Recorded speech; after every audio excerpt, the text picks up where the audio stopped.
Ladies and gentlemen, my name is Jared Waters, two-time wrestling champion, In stand-up high school? comedian. Yeah, two-time wrestling champion in high school. It's not about my awards and my stats. It's about what I'm doing now. Right. Host of the podcast, One Man, One Tree in the Hill. We have a lovely guest on the hill with us, one of my near and dear friends of over 3 years. Yes. Yes, over 3 years. Ladies and gentlemen, this is Laura.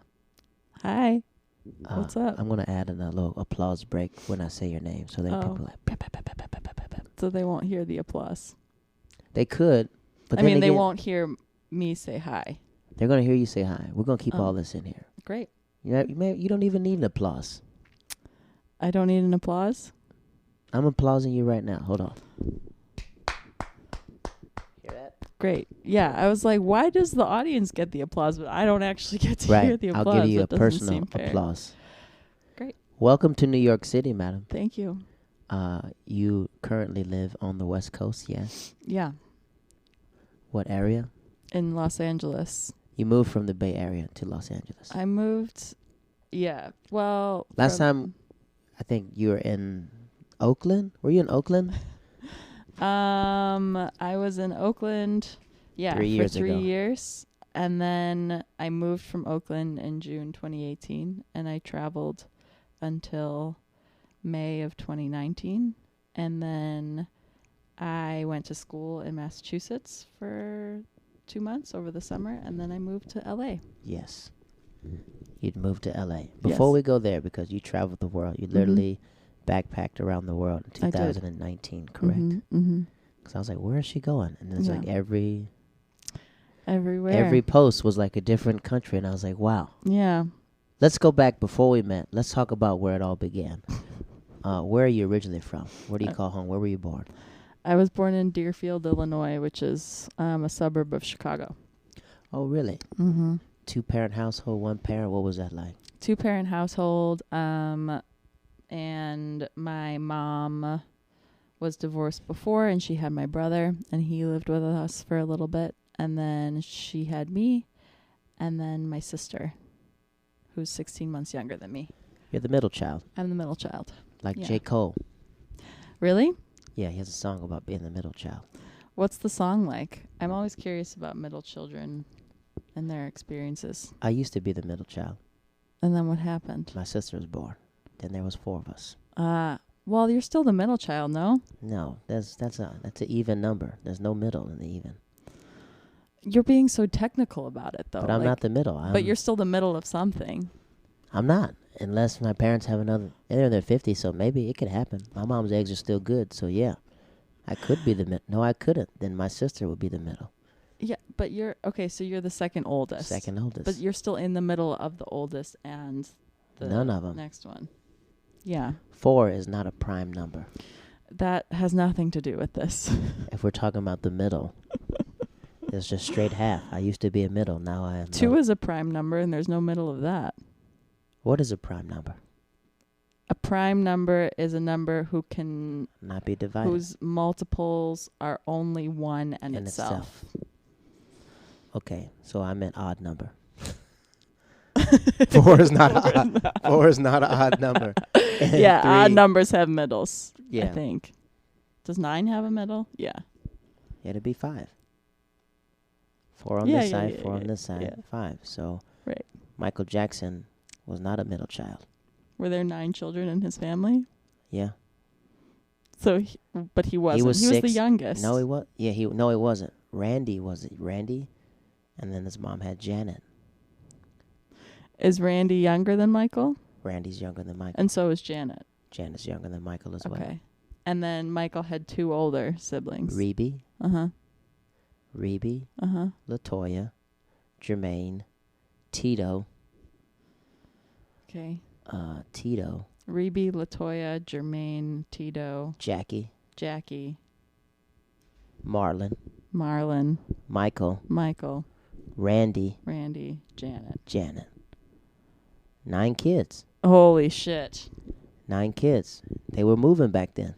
When I asked if Michael Jackson had, like, if there were 9 siblings in that family, I honestly was joking. And you just named all 9 of them. That is an amazing task that I have, right? Yeah. That's how like useful is that skill, knowing all of his siblings? It's very useful. In Really? case I ever see Rebe on the streets, I will know Rebe is the oldest. She sang background in a lot of the songs. Oh wow. If you ever listen to some of Michael Jackson, he goes, Rebe, stop and listen. There's like one of them was yelling, and there was a movie. Is he? There's a movie called The Jackson 5, the American family, the American movie or something. Mm-hmm. It used to come all the time on VH1. Movies that rock, VH1. The movie was like 5 hours long. Kid you not. Where it's like they're talking to like, it's like Michael Jackson's getting a spanking because he left the towels in the pool. And his dad's so his dad comes home and he's sitting there in the pool and he picks up the towels and goes, Michael, Marlon, you gonna get it? Did you leave the towels in the swimming pool? You've never seen that movie before? I've never seen. It's 5 hours long. It's a TV series. It's just a documentary of their life. It's a it's like a movie of like an autobiography. Like there's real actors. The dude, the little boy who played the Lion King, he played Simba in the Lion King, young Simba, the original one. He was TJ's brother and Smart Guy. He played Michael Jackson. Okay. So he plays Michael. Interesting. They go all the way up until Michael goes solo. So it's like the Jackson 5 story. I'll send it to you. I know. Yeah, I knew that was coming actually because this is not the first time you've offered to send me a video, and I've rightfully so assumed that you would send me like a link to the video. But no, you actually mean you're going to send me the fucking whatever, VHS or DVD. Because when we first met, you're like, you've never seen Hook before. You had never seen Hook before. You had. I've seen it. That's my favorite movie. I'd seen Hook before. What movie haven't you seen? I was like, I'll send it to you. Was it Friday Night Lights? I don't remember. It must. Yeah, it could have been Friday. Oh yeah, because you didn't get any of these references. I was like, Booby Miles, and you're like, who's Booby? I was like, Booby Miles. You want to spin? Put Booby in, and you're like, what? That was before I realized that you were just gonna say a lot of things that I didn't understand. People can't understand the truth, man. It's too hard for them. People can't understand the ways of the Force. That must be really frustrating for you. I'm sorry. No. People get it. People. Sometimes I think when people don't know I do stand up, they don't understand if I'm either joking with them or being serious with them, and I like that. I like where no one can tell what's going on. You just have to trust that I know where I'm taking you. Do you think that people like laugh more when they don't know what's going on? I think people laugh more when they just think this guy's so funny, but we don't know what he does. Right. They're in the back of their head, they might think I'm a comic. Mm-hmm. But they don't know. And sometimes when you think a person's not trying to make you laugh a whole lot harder than someone you think is trying to make you laugh on purpose. Yeah. Oh, absolutely. Because when I'm around people who want to be comedians, I know they're trying to make me laugh. Right. And when they're trying to make me laugh, I'm not going to laugh on purpose. Well, I mean, yeah, that makes sense. You're not going to laugh out of politeness. That doesn't do anybody any good. But I feel like a lot of people in authority get chuckles because there's someone in authority. Well, I think also people want to laugh, so maybe their standard for laughing.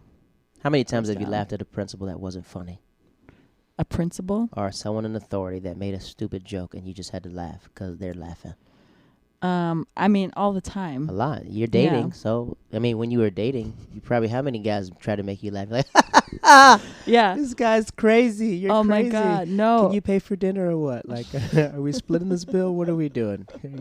Another story about your mom? Oh, that's like a constant thing with men on first dates is they all make a joke and I won't know that it's funny or I won't know that they're trying to make a joke and I'll just watch them like then start to laugh at their own joke and I'm like, oh, now I'm tapping in and this is supposed to be funny. I'll try to laugh and see. Yeah, I think that happens a lot, especially I know when someone's trying to make me laugh. I can tell when a minister is trying to be funny. I can tell if anyone's trying to be funny. So that's why I try not to tell people that I'm stand-up comic because they're just going to walk up to me and start telling me funny stuff. Right. And I was like, I'm a professional. I know professional humor. I can see if you're telling me a joke, not even a joke, a story, I'll get a story. Because you're literally telling a story that happens to be funny. Yeah. But if you're trying to make me laugh because you think I'm always on, I'm just like, okay, get away from me. Right. That makes sense. Just stop. Yeah. I mean, anyone trying to be funny is not actually funny. But I think it's an art of letting someone be funny who's being funny at the moment. Like if I'm in a circle and I know a guy's trying to be funny, I will laugh at his jokes harder so he could seem impressive too. the women he's trying to impress. It's always the women that he's trying to impress. Or the men. Whatever he's doing. But if I know, like, I know when I was in college, I had this friend named Benjo. And he was a funny guy, but he wasn't a stand-up comic. But I would tell, like, when he's on, I would fall back so he could be the funniest person in the room. Mm-hmm. But he knew when those lights came on, there's only one comic in the room. And that was you. At the time, yes. Before I met, like, other comics. But at the time, I was just like, yeah. But we're like a good team. Like, I know when he needed to be funny, I would write a lot of plays. And he was like a really great actor, so I would write funny stuff for him so he could shine. Mm-hmm. But he was always a nice guy to be like, oh, Jared wrote this. Yeah. Jared He would give you credit for that. Yeah, he would say that. So he's That's a good guy. very nice. Good guy. But at the same time, I know that it's an art of knowing when to your timing. Well, when you go up on stage and you become like the comic in the room with the light on you, do you ever feel like, well, this is me trying to be funny? Do I deserve a laugh right now because I'm like kind of asking for it? Do you ever question yourself? The only time I ever question myself is like brand new jokes, but even the jokes that I think that are brand new, I know they're funny. Not saying I know they're funny. I know like the idea, if they understand. For example, like I've been working on like a new joke about like Will Smith, and I know that if you don't understand the references, you're not gonna catch it. Right. But my whole goal is to just making you aware of who Will Smith is so you can understand the humor. Even if you don't know the specific movie, you're like, okay, I get where he's going. Mm-hmm. But it's a weird thing. Sometimes I can see it. I think with like 8 years and 8 years in, like I kind of know what I'm doing. Yeah. But in the beginning, I would have those thoughts. Mm-hmm. Like, oh man, are they going to laugh at this? Right. Did anyone see this movie? Or like, oh man, am I trying too hard to be funny? Like that would I be found my when I was in I found myself doing this. Sometimes you can hear yourself being loud, and that's when I would stop. Right. Like if I hear myself talking too much, I'll just fall back and not say anything. Yeah. You have to have a lot of self-awareness, I think, to be That's a what I comic. learned. Self-awareness of just like knowing like this isn't the time to be funny. Right. This is the time everyone's being serious. But if I know there's a moment where everyone's serious, I'll break the ice. Mm. Either I'll pretend like and I don't know something and people just start laughing, or they'll be like, I forgot what, when we're in Israel, someone was like, I love Jake Gyllenhaal. I said, yeah, he was so great in Spider-Man. Right. And this is before the new Spider-Man came out. And they're like, what? I said, yeah, the first Spider-Man, he was great when he was hanging upside down, kissing people. And everybody's like, that's Tobey Maguire. No, I'm sure that's Jake Gyllenhaal. And they were the whole time arguing, Jared, that's Tobey Maguire. I was like, trust me, that's Jake. I just spoke to him, Jake Gyllenhaal. And they're just like, I know that's something they could say. It's like, oh, you remember that guy who was talking about Jake Gyllenhaal the whole time? That breaks the ice. I have no problem sacrificing that moment to break the ice for people. Wow. Because I know they're all nervous about everything. Yeah. Yeah, I think that you're a martyr in that way. Just sounding dumb so that everyone can laugh. It's I wouldn't great. say sounding dumb. I was sounding just like, I don't think humor is dumb.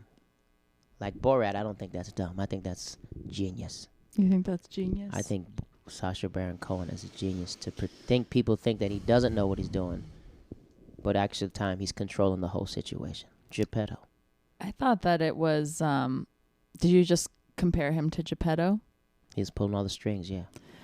I mean, I don't believe that he is dumb. I didn't believe that he was dumb. I believe that it was like a really lame attempt at humor. I didn't think that any of it was funny. I thought it was. You watched Borat and you didn't think nothing was funny in that thing. No, I couldn't get through it actually. And I was prime like toilet humor age. I was like 13 or 14 when it came out. And I was like, this is literally awful. I can't. When he was in that church, yeah, we just have to agree to disagree. He went to clown school. Actual clown school? Real clown school. Well, I'm not fucking surprised, so he man. Went so he said like when he went to clown school, they would have to come in front of the head clown and try to make the clown laugh within like 6 seconds. Did he do it? And if they don't, they send you back to the line. So he would go and then he would bomb and then he goes, what do you mean? It's funny. Come here. And when he would argue, that's when people were like bust out laughing. It's like he's trying to argue his point. So you can tell like his humor is just like, oh, come on and smile for me, pussycat. Right. Jesus. And I think it's even if you don't think it's funny, people talking about it will make you laugh about how bad it is. Yes. So it's a genius to be so bad that it's so good. Well, it's genius that like people still talk about that movie. And everyone talked about it. Like, if they hated it, they loved to talk about it. Right. So that was like a genius act. Yes. So sometimes I know that if I'm inside any situation, Mm-hmm. I figure like this. Like being a comic is like painting a picture on like a blank canvas. You have to paint a picture no one's seen before. Mm-hmm. And the reason why they'll talk about it because it's like we don't know where this came from. We don't know what did he just say? Right. And like what he didn't just say that. And then that's the awkwardness that you have with a person. Then someone else will be all like, yeah, he told me the same. And that's when they can bond to be like, oh wow, okay, Wow. Yeah, he's Geppetto. it's genius. He's pulling all our strings, Pulling man. all the strings. Yeah. It's like he doesn't know what he's talking about. It's like I know everything I'm talking about. I just made you guys break the ice so you guys can talk to each other. Now you have something to talk about. This is interesting because, like, I think you're framing it in a way that's like comics want to know that they kind of have control over the room, you know? And in that way, it's like empowering. But it's always, I feel like there's a stereotype that comics just feel shitty about themselves all the time. Some of them do. A lot of them are depressed. A lot of them are. But I think maybe because I lived a different life than any regular comic. I've lived in Japan. I lived in the Netherlands. I've lived in several different places around the world. So I know what it's like within like 20 seconds to de-arm someone and be like, hey, I'm here to be friends. Right. Right. And that's part of your charm, I think, is that like you really come at every situation with like, I know how to be friends with people, and so I'm going to try these things, and like, you know, you're worth it. Like, you kind of center on someone and be like, let's just try to be friends, and I'm going to... And never being the center of attention. I noticed that. Yeah. So we remember the guys that were the center of attention, and I was like, they're going to flame out. Didn't I tell you that too? I was like, watch them all flame out. They're going to flame out. In Israel? Yeah, they're all flaming. I said, yep, all their stories are going to get repeated now. Yeah. I was like, yep, you got to keep moving. Before we get to Israel, okay. So you're the middle child. What's that like growing up as the middle child? Oh, I was parents strict? What was that like? No, I was never grounded. Were you a good kid not being grounded? I was a really good kid. I was very worried all the time. About what? Like growing up in Chicago? Was it the gang culture that got you? No, I grew up in a little white Jewish suburb. And it was very safe all the time. I think I was worried about upsetting people, about being liked, about making my sister mad because she was kind of a prickly pear. The older one or the younger one? I have a younger sister and an older brother. Older brother. So. Yeah. And you guys are 16 months apart, so you guys are like pretty much raised as friends. My sister and I hated her until I was 18. I hated her. Why? She was awful to me, and I was really mean to her too. I was a bully to her, but like we just never got along. Like, were you guys fighting for your mother's affection, or? Every time I spoke to my mother, she'd like ram herself in the middle and be like, "You can't talk to her. She's mine." What did your mom say at the time? She's like, "What are my girls up to?" Well, she would just get really upset whenever we fought. Like fist to fist blows? You guys were like scrapping? Oh yeah, I pushed her into the corner of a desk and she had to get stitches in her eyebrow. I would draw on the walls and then blame it on her. Yeah, this is some Tommy Pickles stuff. Yeah, it was classic, you know. I think that... Was that a form of hate or a form of love, you know? For me, it was pure hate. I've never hated anyone like I hate her. And I know that I hate her because it's just never come up before. Hated her. Hated. Yes. Not anymore. Hated. Not anymore. Thank you for the, What about when you guys walked out in public? Were you like, I have to have my sister's back, or just like, F that? No, I was always embarrassed by her. But it was because I was so focused on like being... accepted. I was just so focused on being accepted and being agreeable and wanting to like make everyone around me comfortable. And then Abigail would just like speak her mind because she's very just strong-willed and gets what, you know, always kind of got what she wanted. So in this suburb, was it like rich kids that you were trying to impress? Let's go through that. What were you also like? Why did you want to impress people? I saw what the culture was around me, which was like Jewish and yeah, I guess kind of wealthy and smart, going to college, had all the connections, yada yada. And I noticed that like I didn't quite fit in, and my family didn't quite fit in that way. And I was like, there's Like something what wrong age with did you me. recognize that? 10? Like how old were you when you saw that around you and noticed your surroundings? Yeah, probably 9 or 10.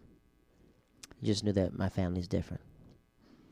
Yeah, we weren't as religious. Like, we didn't get invited to as many, Friday night Shabbat dinners as everyone else. And I think that I just internalized that as like, this is a problem with me and my family, and we have to fit in. Was your dad not religious or your mom? Like both of them, or? My mom was not religious. My dad kept kosher until like I was in high school.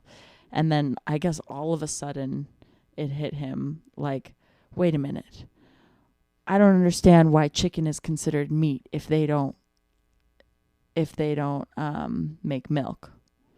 You know that law, the kosher law. Yeah, you He's can't like, mix dairy and... you can't mix the baby and the mother's milk is the whole idea, right? Right. And he's like, why is chicken included in this? Is this all a hoax? Like, this is all bullshit? And Wow. now he's an atheist. Well, first he tried bacon, and now he's an atheist. He tried bacon, then he went to being an atheist. Yeah. So you grew up going to synagogue. and Yeah. what was that like? Like, did you make friends there, or was it strict? Yeah. Yeah, I had a best friend.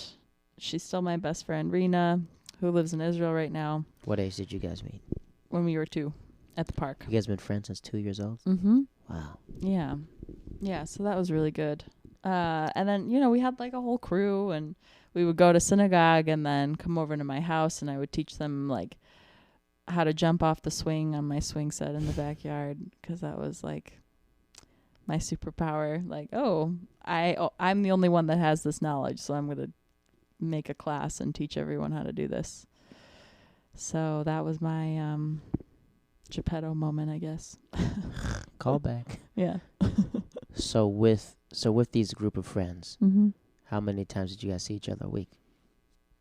I mean, we went to the same church, well, the same school. We went to the same so you grew up with the private same Jewish people school. pretty much till my high whole school. life. Yeah. So it's like Boy Meets World a little bit. Yeah, a little bit. And it's Boy Meets World, Boy Meets World. No, that's not it. Riding down this road, what we call life. Is that the theme song? Yeah, that's it. And it's Boy Meets World, Boy Meets World. I guess they put that in later, because I just started rewatching Boy Meets World, and they didn't have Maybe that. that's season 4 when Corey and Topanga started getting intimate. Was that season 4? I don't know what season. My friend has a whole, but they have a whole thing? Are we supposed to talk about One Tree Hill on the show? no, we don't. That We don't was my have next to. question. No. No, this is this is like I review One Tree Hill when people are not on the hill. Okay. But this hill is for everything. It's for everything. Great, because I've never seen One Tree Hill, so I wouldn't Oh, you know. should listen to the podcast. We're on episode 3 right now Oh, of season 1? of season 1. Okay, so I could catch up pretty We easily. can catch up 3 episodes. Each week we Great. do an episode. Okay. Yeah, I'll do that. So your friends, back to you. Yeah, thank you. If you don't know, Laura likes to diverge from herself a lot. We've noticed that about her. If that's going to be She does make that a this lot. podcast really. But I'm right here to get us right back on track, folks. Great. So your friends, your whole crew. Mm-hmm. Isn't it you wanted to fit in, but you fit in with your friends? So where did the sense of like wanting to fit in come from? I'm sure I fit in with my friends, like on a, realistic, like this is actually what's happening level. But in my head, I never fit in with anybody. I was like, I know, one of these days they're going to tell me that they don't like me, or, I was, after I saw the Truman Show, I was all fucked up. I was like, Jim I'm Carrey. in the Truman Show. Good movie. Yeah. And I think this happens to a lot of people. It's called like the Truman Show effect or something, but it really fucked with me. I was like, I'm convinced that people are just faking being nice to me. And Paranoia. You're paranoid. Yeah. Oh, for sure. But how did your effect of trying to be wanting to fit in with that group Mm-hmm. influence you at school? or you saw the same people at school? So this whole I think that at school I would have a few best friends, and like we would have, those moments where you just have real talk and you feel like, oh, I could just say things that are on my mind and they're going to connect with me. That's fucking crazy, and I don't have to constantly be like conforming to people. was it a diverse school? Like, did you have a lot of like different cultures, or just straight Jews, white Jews? white Jewish people? Yes. Why do you call them Jews? Like, they're Jewish, right? I don't know. Is that not normal to call them Jews? I don't know. Sometimes it feels like derogatory when I hear people say it like that. And I was like, they're Jewish. I've actually heard that before, but only from non-Jews. The non-Jews will say, don't call them Jews. That's inappropriate. That's your people. It's like me. Oh, they're black. I'm like, what did you call them? Oh, they're black. They're African American or black. So they're black people, yeah. Excuse me? When people say the blacks, I'm like, okay, he's been hunting people before.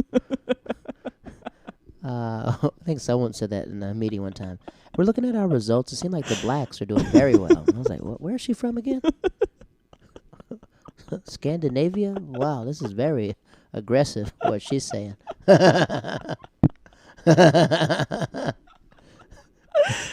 Fuck. Yeah. Well, When did you meet different people? So middle school, you didn't meet anyone different. There are no any black Jewish people inside your school? None? No Sammy Davises inside there? No Drakes? Nothing? I didn't meet any Hispanic Jewish people? No, the first like diverse person I met was in a community theater show.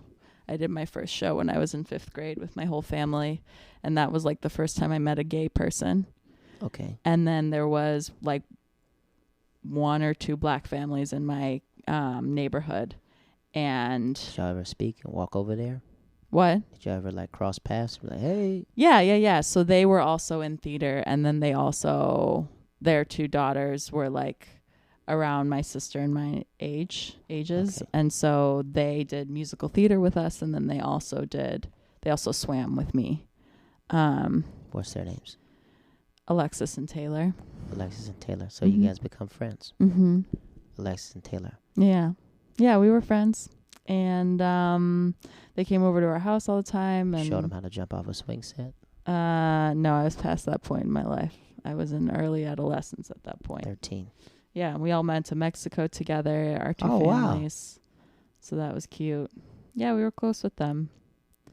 Still to this day, or fell out of contact? Definitely fell out of contact. With social media, I'm pretty sure you could reach out, right? Probably. Like a picture. You would like a picture? When people... I could like a picture. You can. Got it. True story. We're going to get back to you. I went home in October. No, I didn't. December? I don't know. I went home like a couple weeks ago. My lady is getting her wedding dress. So I went into my old room and started flipping through this yearbook. When you say home, do you mean Florida? Tampa, Florida. Come on now. Birthplace of Hulk Hogan, baby. Birthplace of Aaron Carter, baby. Aaron Carter. Oh, I'll high five for Aaron Carter, man. I love that He's guy. having a rough year, right? Yeah. AC. So... Is that his nickname? It's been a rough decade, maybe. Right. That's the time I beat Shaq. So I looked through a middle school, maybe elementary yearbook. And then I run and talk. This is my old middle school best friend. I remember this white dude named Joey. Joey Edgerton. Cute. And I was like, maybe I should look and see if I could find him on Facebook. Find him. Veteran. No hair on his head. And then I write him, and I'm like, I don't know if you remember, but I'm Jared Waters. That's all you said? You didn't explain how you knew him? I'm going to pull it up right now. Yes, I think his name is Edgerton. Edgerton? He would know your name just by you sending him the message. But Here we go. You ready? This might sound weird, man. But I think we both went to Pathway way back in the day. And we were best friends. But you were called Joey. And my name is Jared Waters. I said, if you don't know who I am, just F this message and pretend that you never saw it. He wrote back, I recognize the name, bro. How you been? I said, what? Long time. How are you? Not bad. You're one of the first kids I ever met. Yeah, we're from different worlds. Oh, wow. Me and him, completely different worlds. Yeah. Joey. Is he still Joey on Facebook, or is it No, Joseph? Joe. Joe. Joe Okay. Edgerton. He grew up. Joe. They could probably call him Papa Joe. Is he married? Nope, I didn't see that. Does he have children? No kids. Wow. He managed to be a vet and not have His been mother married. was my teacher. Wow. Mother was my elementary teacher. Cool. And the other girls, they're like the principal's daughters. They have like a radio show in Goldsboro. Some radio show. Goldsboro?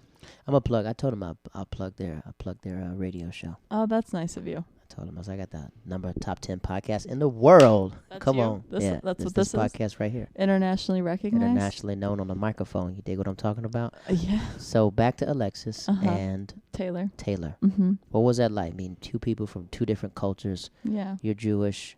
They're African American, how you say it, or black, however you guys say it. I've been saying black, but if that is something that is you don't feel comfortable with me saying, then like I don't have to. You might have to talk to Alexis and Taylor. Yeah. They might have a different opinion. That's true. I should ask them, but that would be weird too to reach out and have that be my first question. No, I mean I think that we just got along with them. I didn't. For me, it wasn't. You never knew that you were different. Did you guys look at each other and was like, we're different? Yeah, I think that I knew that they were black, and I don't know that I was never told like you're a white person, Laura. I was told that I was Jewish, but like white was never, like race was never a conversation for me, which is, a lovely thing for a little white privileged girl to grow up with, right? But do you identify as white? Yeah. You are white, yes. Yeah, but now I do. It took me a long time. Why? To You just kept that. thinking that you were what? It just never occurred to me. Oh, okay. Right? It was never something that I like I don't have race, other people do. Interesting. I always find it interesting, the relationship between Jewish community and the black community. Because during the civil rights, it was the Jewish people that when they got beat up on TV, that's when things started happening. Right. When Jewish people started getting beat up. They were getting effed up on TV, and Right. next they're like, we cannot have white people beat up on CBS. Mm-hmm. And then they came down there during Selma. And then I'm sure Jewish people were like seen as kind of saviors in that way. I don't know about that. No. I don't know about the 60s, but I just know that Yeah, I don't know either. maybe I don't know if that. I'm curious I gotta about ask. how they were portrayed. They were portrayed as like allies.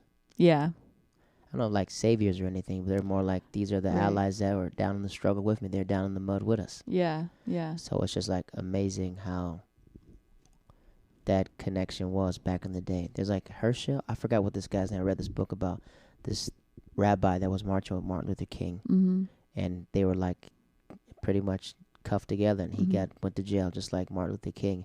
But it was just like Martin said, like it was because of your community that came out and were beaten on TV, and they realized like, oh, it's not just black people down in Alabama. There's other people. Right. Right. So I'm always Curious about that relationship. not curious, but it's always very unique. It Because is. even in comedies, like the Jewish and the black people relate to each other. Right. It's like always talking about stuff like that. Yeah. Yeah. I think that there is like a In America, like I a- can't talk just a- about different countries, but like in America, I'd noticed that. yeah, I mean, for me, like the history that I learned and that was kind of drilled into me was that the Jews have been persecuted for generations and generations, right? And we're the victims, and we always need to be looking out for other communities that are being persecuted and make sure we're doing that, our best to help the world and all of that. But it doesn't, I don't know, when you grow up with only other Jews, or, just having so much privilege and a lot of wealth, right? It's just like hard to really put that into practice or understand what exactly that means. Did you know you were rich growing up? I never thought I was rich. We were never rich. I mean, no. I always thought that we were poorer than the other people that I hung out with because of the size of our house, because of Did My it get dad to always you, or- complaining about money. I don't think it got to me. I think I was worried about asking for stuff. That's kind of why I never did. So I was like, I think it's going to stress out my parents. I want to make sure that I'm not making anyone mad. Did you get any good Hanukkah gifts growing up? Do you remember? Yeah, I got an American Girl doll once, which was dope. That was exciting. Was that a Barbie or no? American Girl doll. It's like I don't know what that is. People keep telling me what Was it is, but that I a didn't get dolls Barbie? growing up. But I was like, oh, Barbie. And someone was like, no, it's not. Did I you was want dolls growing up? like, I did not. No, you did weren't not. into that. You I weren't was that into kind of action kid. figures. Okay, like there G.I. was- Joe. More like Batman, Superman, Spider-Man, Cool. X-Men. But I did have the girl X-Men too. Oh wow. Did you read comic books, or was it I just did. like the figurines? Okay. Comic books, everything. Cool. And I was big into wrestling. And one of my Right, favorite wrestlers wrestling was champ. China, and she was a woman. Her name was China. China, and she was effing up everybody. Is that like was she from China? Nope, she was not from China. Was she Asian? Nope, she was not Asian. She was white. Oh, but she wanted her name to be China? I don't think these wrestlers have a choice of what their name's going to be. It's just whatever the gimmick works. She was a female bodybuilder, Okay. and this is the backstory now. She died now, but she was a female bodybuilder, and she was a part of this this group called D-Generation X. Mm-hmm. And she was this buff woman, Mm-hmm. and she didn't talk a lot, and everybody just fell in love with China. She was just beating up people. First Wow. woman ever to win a male wrestling belt. She international belt. beat men. Yeah, she beat Chris Jericho. Wow. There was like Okay. this whole thing about like, should she have? That's when they started making the females division because of Mhm. her. Oh, because they didn't want to No, they put that didn't on want to. TV. But it was just like there's just more female wrestlers coming. Right. But she was like she was like the only one that wasn't a like an actress.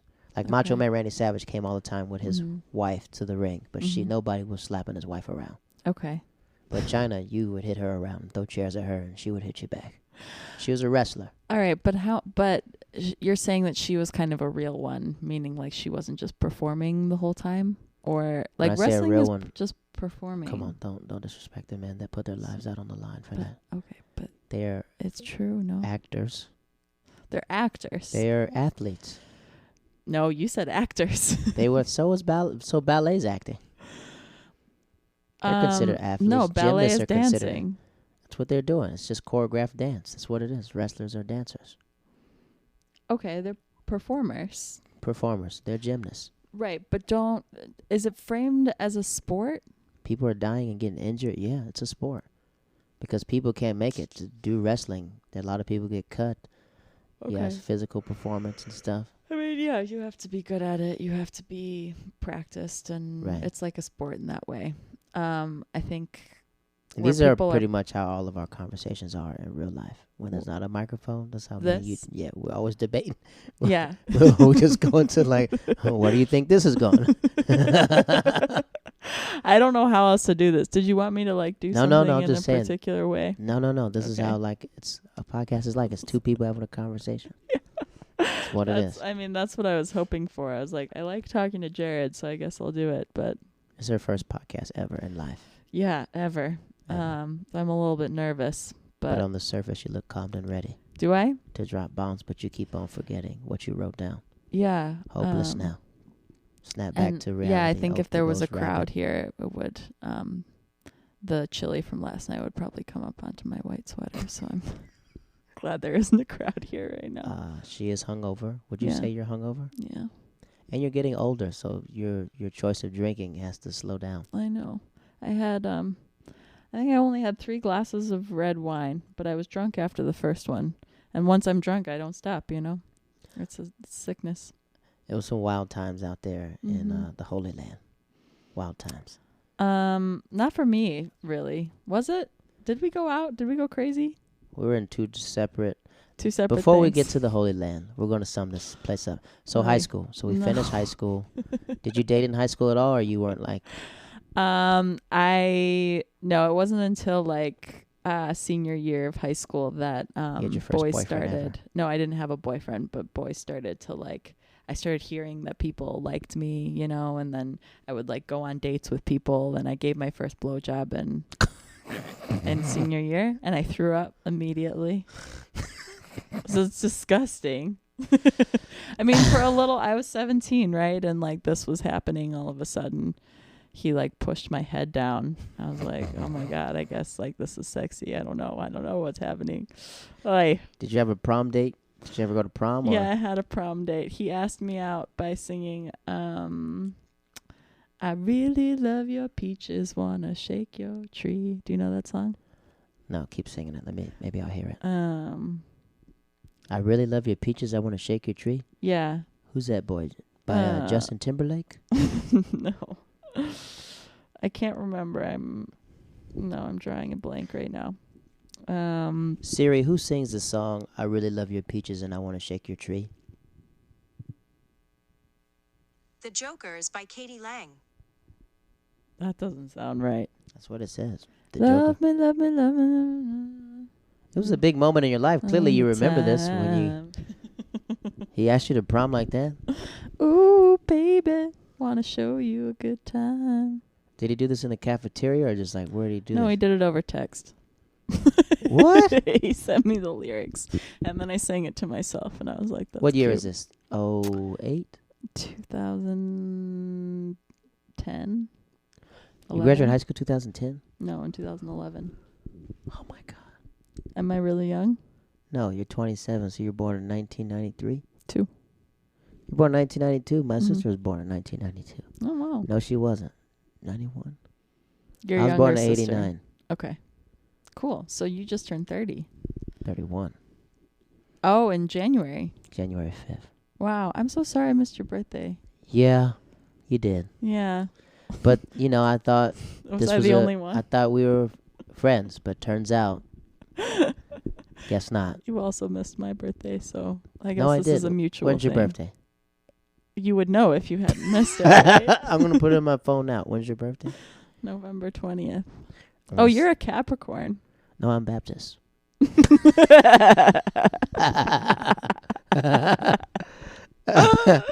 Actually, that was the perfect response. November 20th. I'm putting it in my phone right now. Yeah.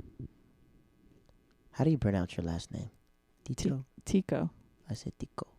Tico. Yeah. It's in my phone. Look. I have it there. Your birthday. Great. Well, why didn't I did you... wish you happy birthday. I just No. probably didn't text it to you. I probably put it on your wall. Oh, I don't go on Facebook anymore. Yeah. So I did say happy birthday. It's on my phone. You're like a big Facebook person. Every time I No. go on Facebook, you're doing something new. Socially, I got to promote shows. I got to, Yeah. that's the way. But hopefully I Is get that so big I hard? don't have to. Do you like it? You're kind of an old soul. I feel like it's not your favorite part. I like making people laugh, and I know people laugh through like captions. Oh, yeah. So sometimes I post like a funny picture, or I feel like it's a way. I'm big on family, and I'm big on communicating. So when I went to high school, two of the high schools I went to was one in Japan. So everyone in Japan that I communicate with, still to this day, I always check in on everybody like that. I've always been that type of person. Nice. So whenever I meet someone, Yeah. I'm always like, once we're friends, we're friends. Right. So I'm always checking in randomly. How's everything going? How's your life? I'm always that type of person. Yeah. Yeah. So I always appreciate that. I'm like, whenever I get a call from you and I'm like, I was not expecting to, stay in touch with this guy because he's like living in New York and doing his own thing. And I literally have not seen you since Israel, I don't think. Yeah. Yeah. So this is, it's just a lovely surprise because I feel like I don't put in half the effort that you do. And I always appreciate it. I always know when it's all said and done, when someone says, what would you say about Jared Waters? He's nice, he cares, and he loves the people around him. Yeah. And that's why I want, because so we're just going to skip to it. We met in Israel. 3 You're probably one of the first people I met. Yeah. Because they were hassling me in the airport. I couldn't get on the plane. Of course not. Because they thought, I was like, what? So I go through security. They said show up to the flight 3 hours early. I'm like, yeah, what 3 hours early? I showed up 2 hours early. And they hassled me for 2 hours and 25 minutes. Was the plane waiting for you? When I got there, they pulled me off the plane again and went through my stuff again. What the fuck? Yeah. So when I got there, first they asked me like, okay, welcome to blah, blah, blah, blah, whatever flight we're flying to. I was like, all right, cool. So like, what are you going to Israel for? I was like, I will be working this summer for Talma. And the guy goes, Talma is a milk company. And I was like, I guess he didn't catch, yeah. Maybe he was messing with me. And I was like, yeah, I guess I'm milking people. Yeah, I'm a milk dude. And he goes, stay right here. You just kind of went with it. Yeah, I was like, yes. I goes, no, I'm not. I said, no, it's a company where we're teaching kids English. And he goes, no, it's a milk company. And I was like, I'm pretty sure like 40 people have walked past here. And then this girl next to me goes, I'm going to Talma too. And she just walks off. Holy and she goes, all right, I'll see you there. And I was like, all right. So I only know one person, the girls that goes to my school, and she's not going there. She goes, I'm going to go 2 weeks later because I'm finishing school. So I was like, all right, F. So I've been lost in several countries before. I've been lost in Morocco. I've been lost in every country. So I know how to play this game. Yeah. Where they're just effing with you to see like how much you know. So I was like, okay, no problem. So we go through security. They bring me back out and goes, let me see your flight itinerary. I was like, okay, this is where I'm going. Do you know where you're staying? Clearly, I don't know where I'm staying because I don't know anything. Right. No, at the time. I was like, yes, I'm staying in Tel Aviv. Where in Tel Aviv? Can you give me the address? I said, nope. Go through another security guy. Another guy comes up to me. Then there's all these crosses on me and stuff like that. You know, I got my cross here. I got all these crosses on. Yeah. And then they finally let me through. And then as I go through security again, they pull me back off the plane. I was like, what? And I was like, I'm about to just go home. Even though they paid for me to go to Israel for free. I'm like, man, this is hard to get out here. It's not worth it. And then I just finally said, I was like, do you really think I'm going to do something out of all the people? Yeah. I was like, what black dudes you know coming up trying to destroy something? They probably don't know any black dudes. Well, they were like, once I got past the second guy, they started being nice to me. Oh, that's good. And they're like, yeah, I was making up stuff. He's like, yeah. Like, my dad's Michael Jordan. They're like, what, Michael Jordan? I was like, yeah. He sent me here. And after I started doing that, they started like laughing and stuff like that. And I was like, yeah, this is my dad, Michael Jordan. Yeah. Like, Michael Jordan? I was like, yeah. You remember, I was like, I'm just a love kid, so he really doesn't like claim me and stuff. And they're like asking about Michael Jordan and stuff like that. Claim me. Yeah, they're asking about Michael Jordan. Then they finally let me on the flight. And then that's when I got like more immersed because there are a lot of like Hasidic people praying the whole time.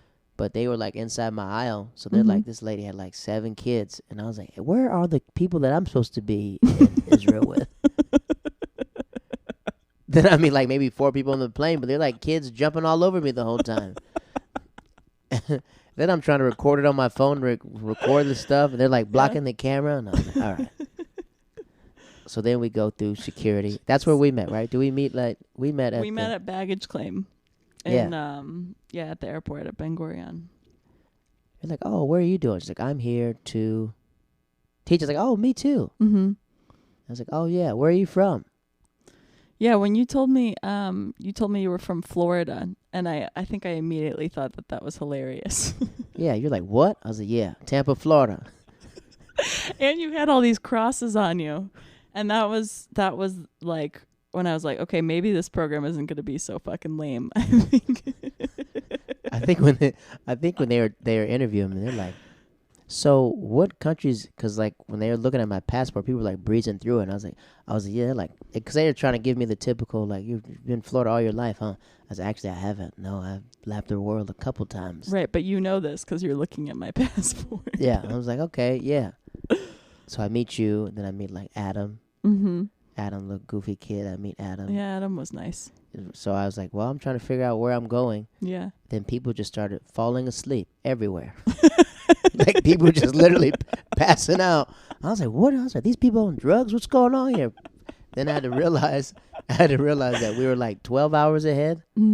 Yeah.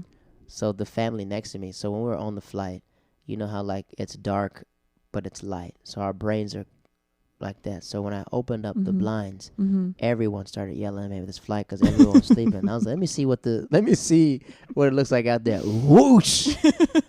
And everyone's and I was like, oh, slicha, slicha, everybody, slicha. But it blinded me, so I couldn't close the thing because I'm like blinded trying to close the thing. And I was like, all right, well, we're gonna have some fun. Then when do we have dinner the first day? I don't know. I think they were feeding us a lot, like feeding us snacks throughout the day because we had to jump right into like whatever it is we were Learning, doing. yeah. So we jump in to like Yeah. learning the curriculum and stuff like that. But people are like dozing off. People are falling asleep. Well, yeah, I mean, that makes sense. You land in Israel for the first time, and it's just exhausting. It's just exhausting.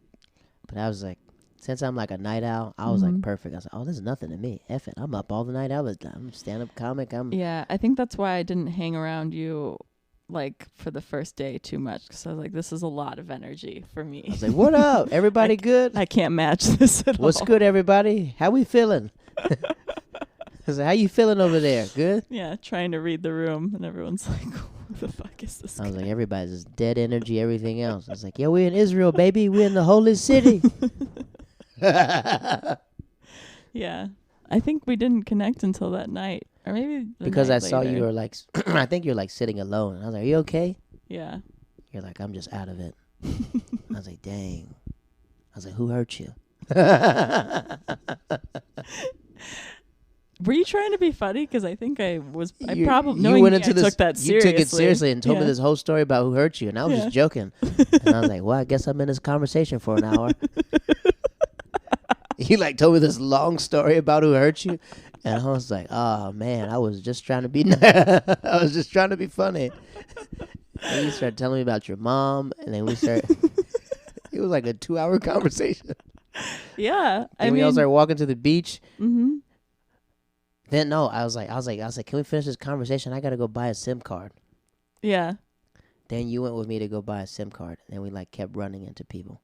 I'm sure. Yeah, I'm sure there was everybody running around. But yeah, then you start telling me about your mother, and I was like, this girl's kind of aggressive.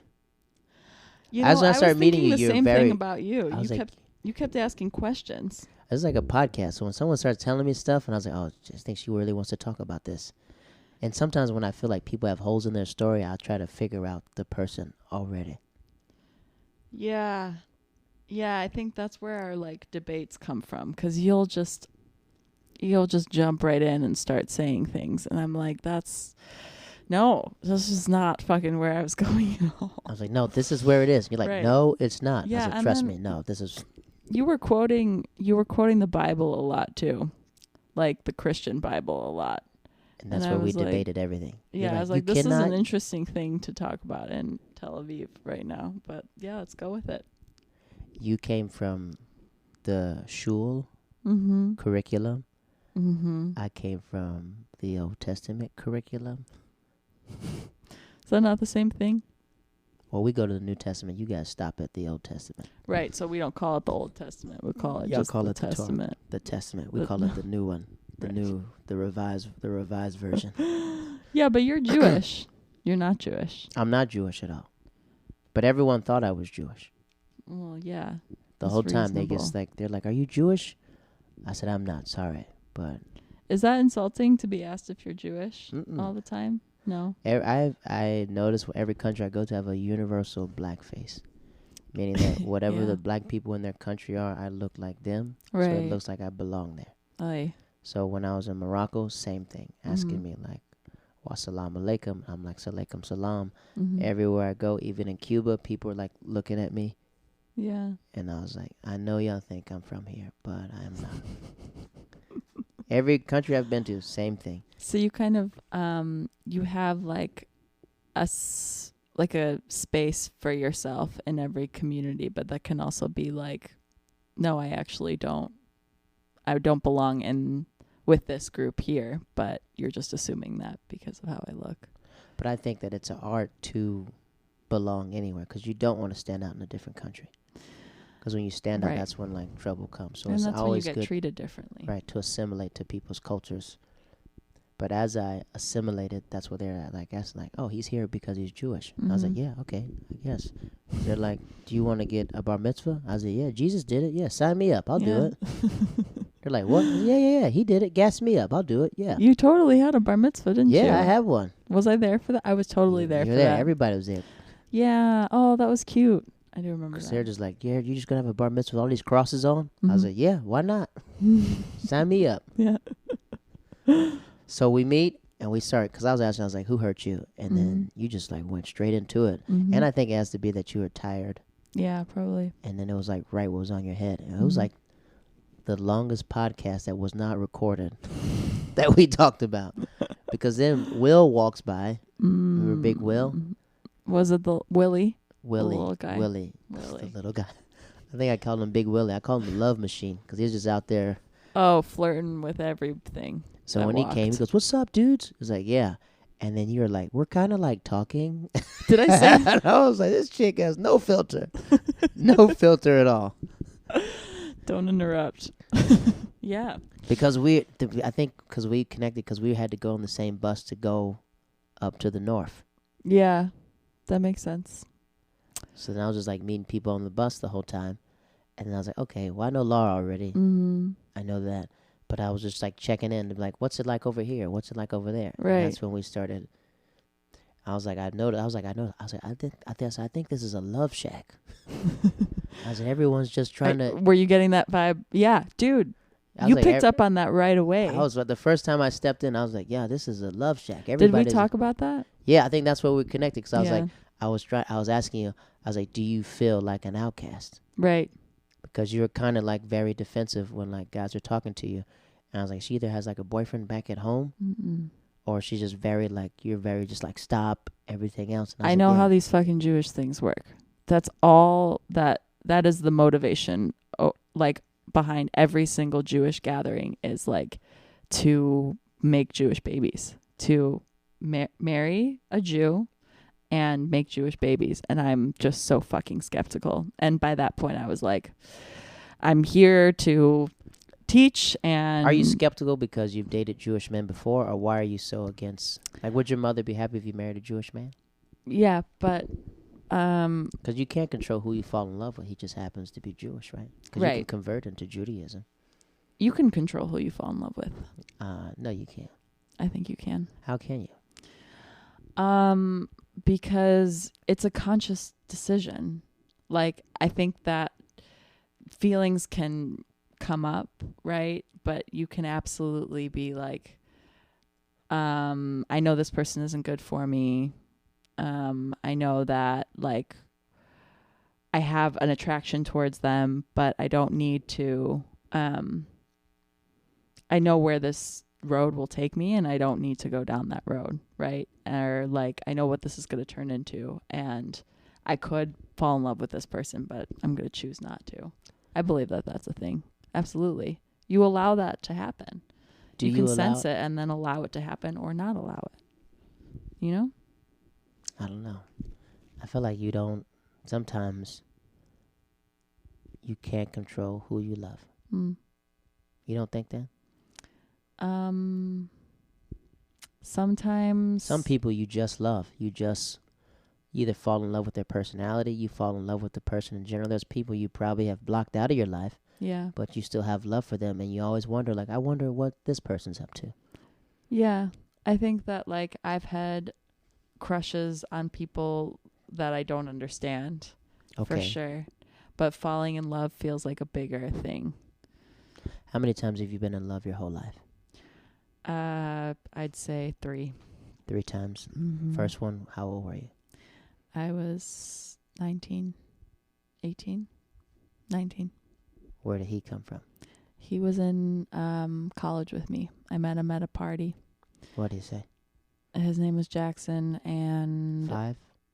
No, Jackson. Wow, that's funny. That's great. Gold. Call back to the Michael Jackson's where we talked about first group, the Michael Jackson. Thank you. He walks up to you at a party and says, "What's up, William? Want to play beer pong with me?" And you're like, "What's up?" Yeah, and then it was like back and forth, bullshit, cleverness, whatever. He was drunk, I was sober. And then we hooked up, and the sex was like better than what I had been having, because it was like, what, I had been having sex for 3 months and it wasn't good, obviously. And then he was, whatever, nice, kind of. And then we dated for like a year and a half on and off. Who said they loved you first? Who said? I did. What did he say? Nothing? It took him a minute, and then he was like, yeah, I think I love you too.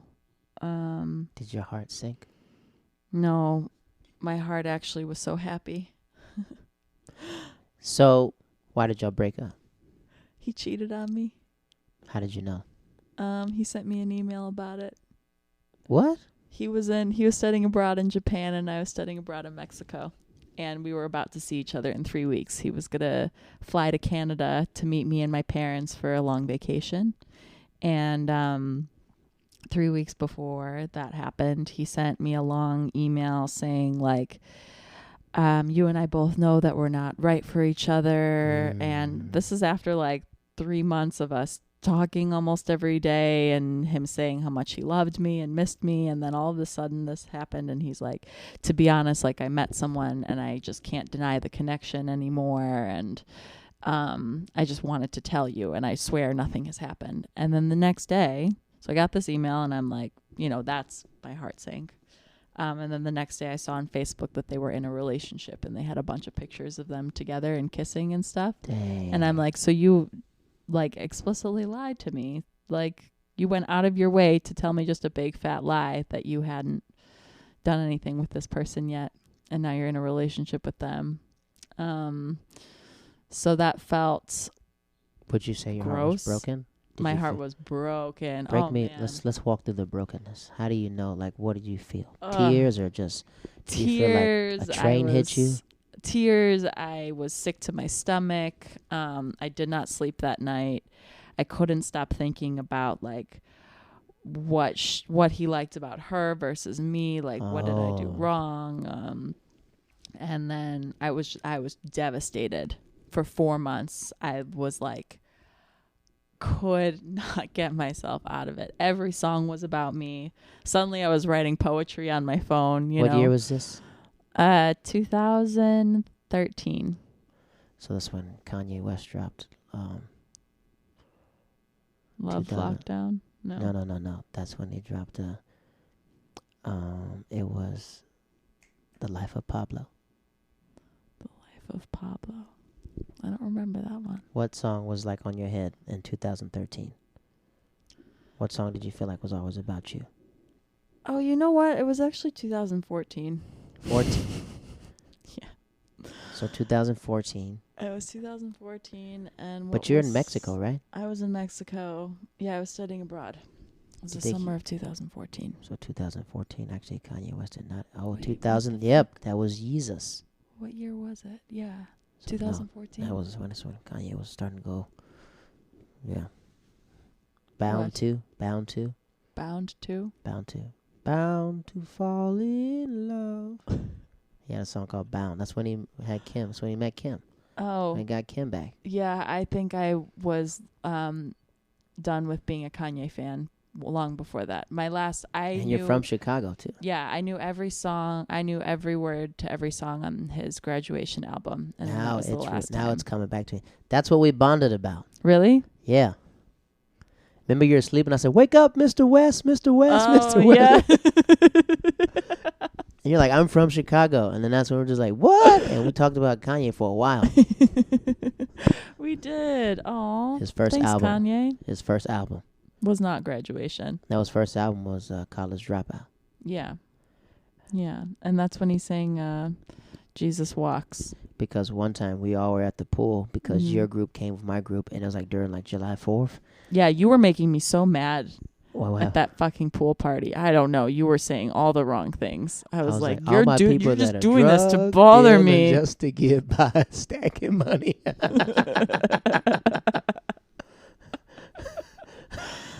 Ugh, you were being a dick on purpose. It was annoying. No, I like challenging people. I know that. Sometimes when you know. Oh, you know what it was? I remember. I liked you.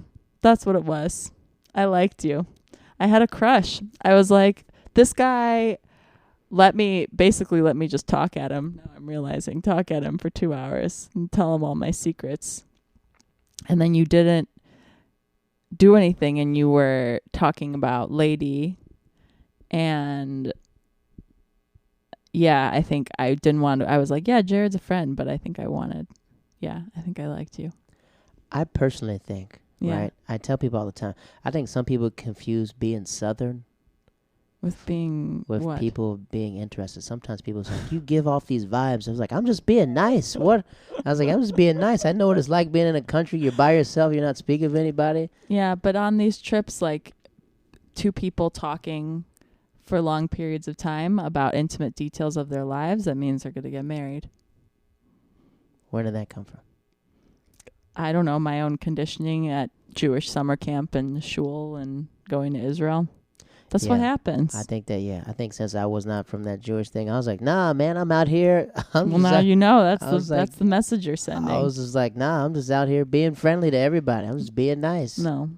I bet every other girl that you talked to was like, oh, I know Jared's into me. I would doubt that. I think when people just like, no, Jared's just a really nice person. I think when people from my neighborhood or people from all the people I grew up with, they're all the same, just like me. Well, like, I'm sure, yeah. Meaning that, like, when I meet them... You had to learn it from somewhere. No, it's not even learning from somewhere. I was just like, no, these... Like, when I meet these chicks, it's like, oh, no, that's how she is. She's just friendly. But would she tell you that she was just friendly? I just know those vibes. It's just like, I think when it's established... So you're doing the same thing that everyone else is doing. You're like, oh, I know that she's just being friendly, and you have actually no idea because she never told you. You've just decided that in your head. And the girls on the Israel trip were doing the same thing. They've decided that you like them because they were picking up certain vibes from the culture that they grew up with. So you can't blame them for that. I think that since they knew that I wasn't the only Jewish dude there, they probably thought like, oh, he's not about this at all. Ah. You know what I mean? No, I think you're wrong. Everybody was just like, we're trying to meet Jewish men. Mm-hmm. I was like, well, good. Well, I'm good. I got my person. I'm just out here setting people up. I'm just out here throwing the ball to you. Being puppet master. I'm just sitting there. I think because I introduced you to you and that dude. That Andrew. Ugh, he was so hot. When you guys hooked up, I was like, hey, I'm telling you, he's feeling you, man. I think he's... Yeah. I said, he want the barbecue and the steak. Yeah, you were playing matchmaker. Like a good Jew. I think I just know my role. I was like, I'm just here to have fun. Mm-hmm. I'm just here to kick it, have fun. And manipulate people. I wouldn't say manipulate anybody. I was just sitting there like having a good time. Everyone's like that. I forgot who I was talking to. I forgot one of my friends' names. Just like, I think it's like, you're just not from this world, Jared. So people, when they meet you, they've never met anyone like you. So it's easy for them to think that you're just, I was like, no, I'm just literally what do you think she was talking about? What do you think she was referring to when she said that? Me and her have been friends for like 12 years. Oh, I thought this was someone. Oh, this was someone that you taught with. Yeah, like some like people that I know, they know like immediately. It's like, no, Jared's just, we've never met a person like this. I think sometimes that when you are a mystique to people. When you're a mistake Mystique. Mystique. When you're mysterious to a person. Right. People are drawn into that mystique. Mm-hmm. And when they're trying to figure out and they can't figure out, they're just like, well, I like this person. I like everything about him. He's mysterious. Mm-hmm. He's loving. He's caring. And it's just like, that's just who I am. I agree. And I think that anybody that talks to you and meets you is going to get that vibe and is going to love you. And I didn't mean for it to sound like, I know I was giving you shit, but I think what I meant by that was people liked you for that reason. I think when you say you were more jealous as a friend, I think you have to say that one. Because we were friends already. I think you're forcing my hand here. I think there was part of me that liked you and part of me that wanted you as a friend. I enjoyed our friendship. Like purely friendship. That's what I enjoyed. But I think there was another part that I was like, I guess I'm flirting with him. I guess that's what's happening here. I was like, does that make you uncomfortable? It doesn't make me uncomfortable. That's great. I'm a beautiful man. That's what a lot of people tell me. I'm glad we can talk about it then. Beautiful man. Mm-hmm. You are. Beautiful man. Good eyes, good teeth, good everything else. Mm-hmm. Good teeth is important. Good teeth is important. My grandma taught me that. Yeah. Yeah. I'm trying to figure out what I'm going to edit out now. Don't do that. No, just enjoy it. Is this a lot? It's not a lot, but I think that my intentions are always to be friendly. So when people give me vibes that aren't friendly, I still just like, oh, we're just friends. Mm-hmm. I think people have to understand, just like, oh, Jared's just here for friendship. And once they get that, they're like, okay, he's a friendly person. Because when you're alone in a different country, people are going to gravitate towards each other very fast. So it's just like within the first time you meet with somebody, it's like, oh no, this is going to be my guy that I. Well, people are always looking for connections wherever they are. And I think like I know that, and like growing up has been a gift in that way, that like not everything is like, you know, school politics, like, oh, Right. they like each other, they are hanging out, or like, you know, not everything has to mean so much. Right. And that's what I learned that when I moved to Tokyo. Because when I was in North Carolina, I thought that. Right. As soon as a girl talked to me, I'm like, nah, what's up with it? And she's Right. like, what are you talking about? I was like, what do you mean? We just freaking shared. I just freaking gave you some. I just gave you my hot pocket. What do you mean? What am I crazy?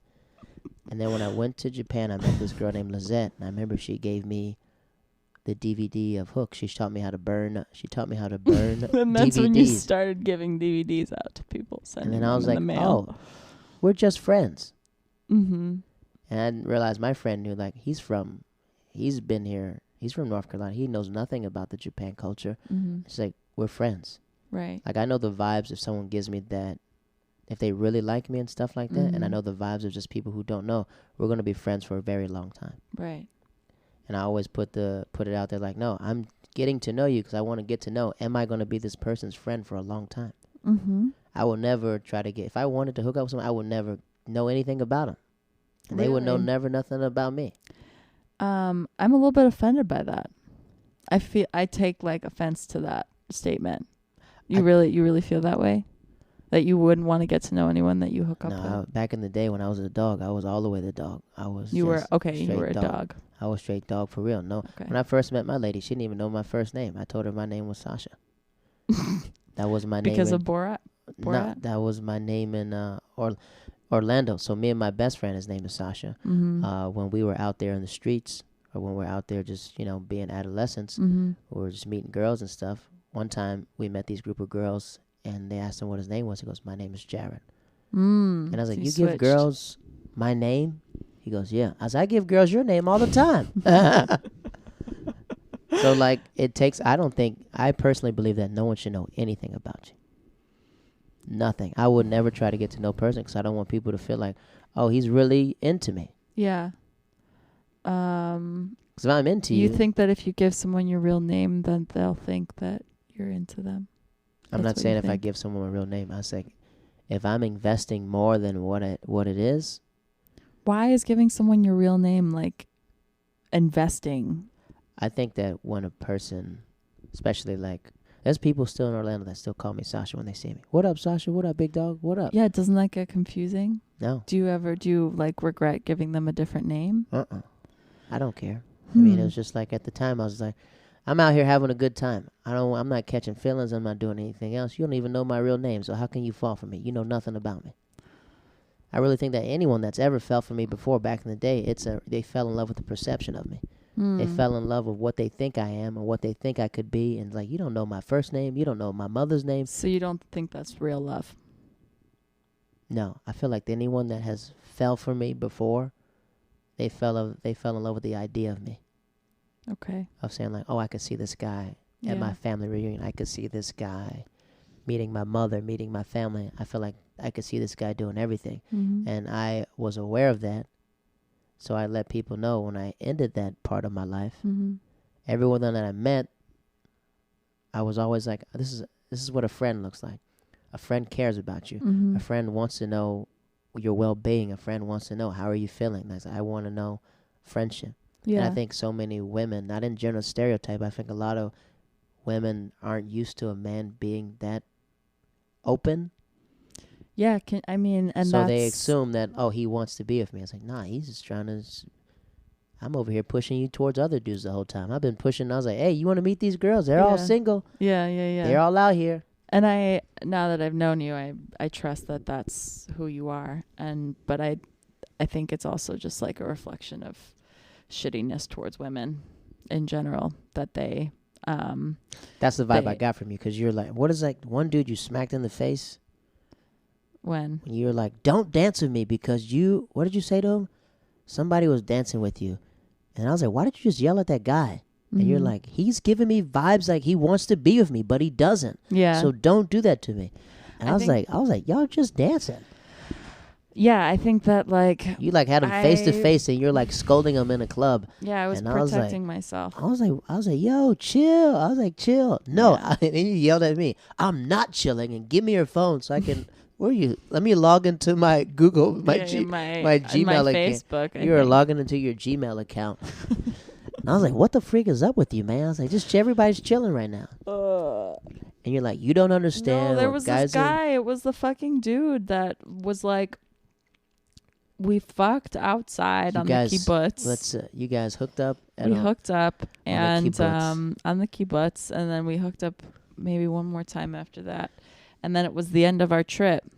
Oh yeah, he fucking came. He was living in the desert. He was living in the Negev, and he took a bus for like I don't know 8 or 9 hours up to where we were in Tzfat.